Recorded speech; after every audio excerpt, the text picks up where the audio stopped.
what is God, for me, is my idea of consciousness.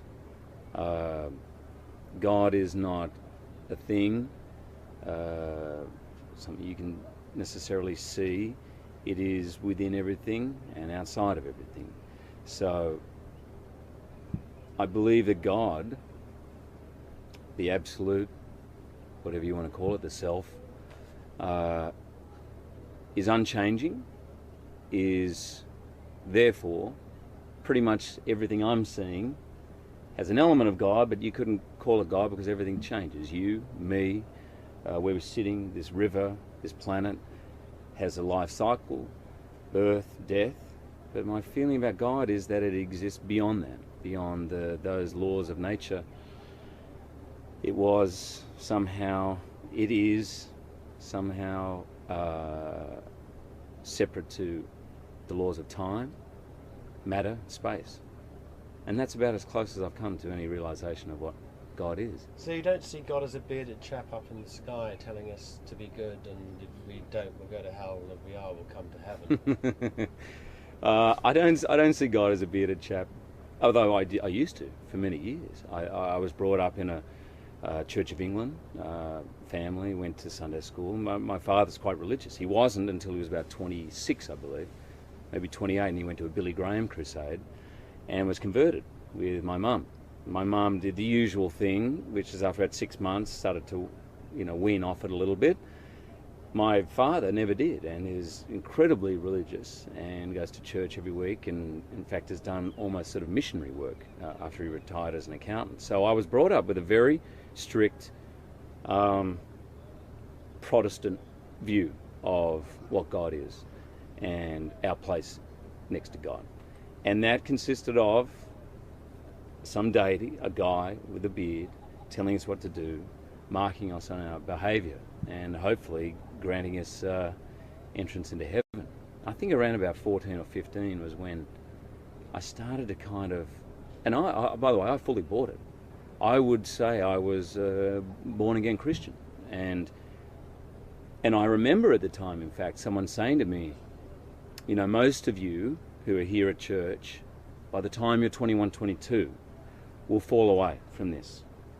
And it's a sad fact, but very few will stay on that narrow path. And I remember thinking, there's no way I'll be one of those.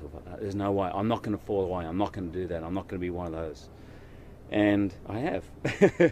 But funnily enough, I probably feel like the path to discovering why we're here, who we are, what it's all about, is truly a narrow path. I don't think many people follow it. But around 14 or 15 was when I thought my father's idea and this church's idea of what God is just doesn't make sense. How can only 5% of the world be admitted into heaven under these laws? Why is it that they're largely wealthy white people are the only people sort of heading there? Why aren't the Buddhists going?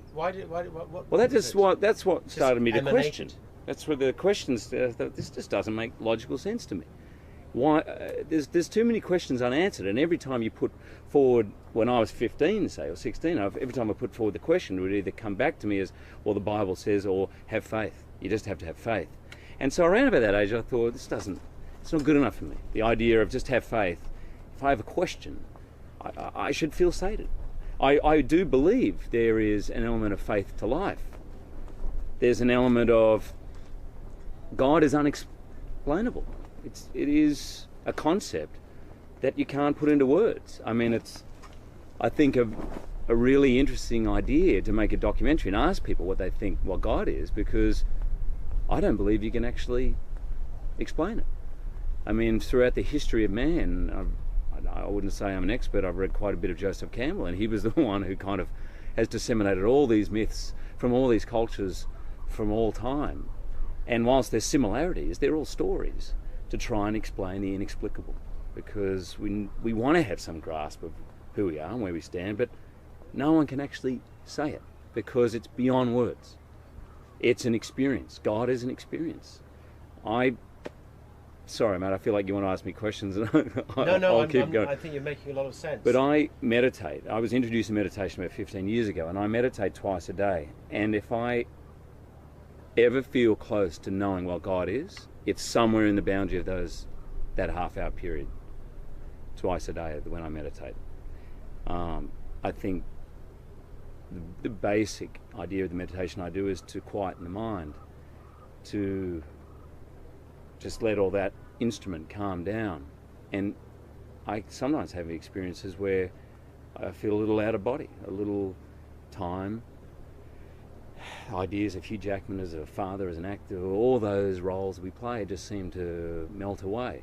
And somewhere in there is where I have some glimmer, some glimpse at what God is. And it's a feeling. And it's blissful. And it can go like that, and every minute you try and grab onto it, it's gone. We're householders, right? You're a householder, I'm a householder. We're not people who are born to sit up on the top of a mountain and meditate. Some are, and they're incredibly powerful what they do. But you and I, basically, we have a job and we earn money to look after a family or whatever. We give to society in whichever way we can and contribute.